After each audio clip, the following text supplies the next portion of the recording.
Hachette Audio presents The Second Girl, written by David Swinson, read by Christopher Ryan Grant. For my wife, Catherine, and my daughter, Vivian. Keep your eyes open to your mercies. The man who forgets to be thankful has fallen asleep in life. Robert Louis Stevenson. The light shines in the darkness, and the darkness has not overcome it. John, chapter 1, verse 5, New International Version. Part 1. Chapter 1. I've been sitting on the run-down two-story row house on Kenyon Street Northwest off and on for 8 days. That's the longest I've had to surveil a location, but it's worth the effort. I know it'll be a good hit. Lord knows I need a good hit. At least 5 Salvadoran boys are living in the house on a regular basis. All of them nothing but little big men, aspiring to be hard, slinging their shit in the area of 16th and Park. Mostly weed, crack cocaine, and heroin, but they recently got into powder, which is what interests me most. Powder cocaine is getting harder to find nowadays. Crack is still the drug of choice on the street, and, of course, heroin. Then there's PCP, but that's a whole different monster. It made a comeback a few years ago. Kids are walking around in the open, smoking dippers like they're regular cigarettes.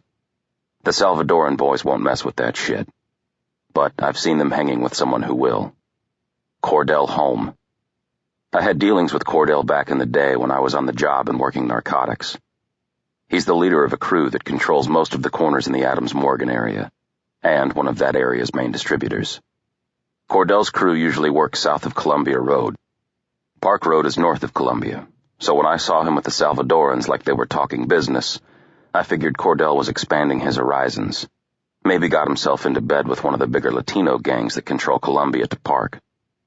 I don't know if the Salvadorans are affiliated with one of those gangs or if they're just a bunch of orphans who got themselves adopted by the Home family.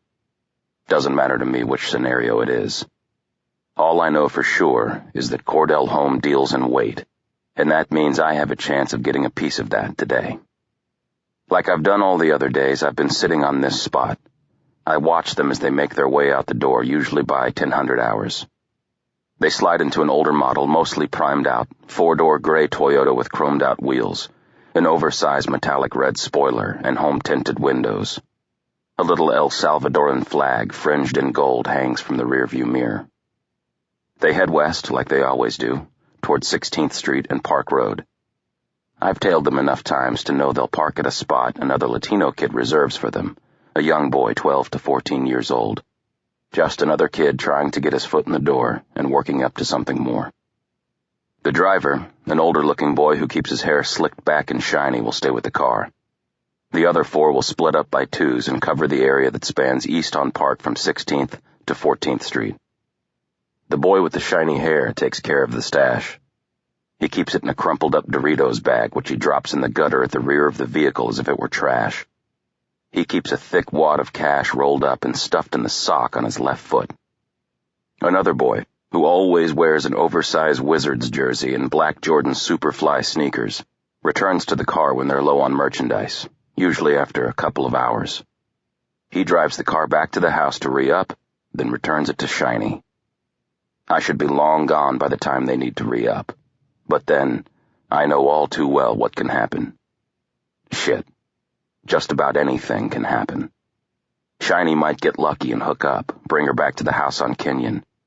Or maybe it'll be a busy day and Superfly will need to re-up sooner.